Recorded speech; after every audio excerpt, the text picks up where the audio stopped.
იქნება საშუალება იაფი და იოლი ფულის.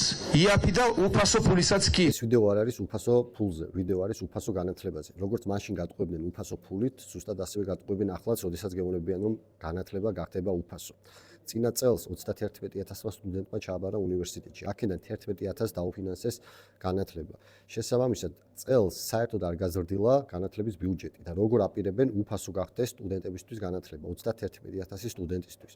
ანუ რეალურად რა ხდება? რეალურად ხდება ის, რომ ძალიან ბევრი ახალგაზრდა დარჩება უნივერსიტეტის გარეთ. ხო, და როდესაც ხოცები გეუბნებიან, რომ განათლება ხდება უფასო, ამით რეალურად გეუბნებიან ორ რაღაცას.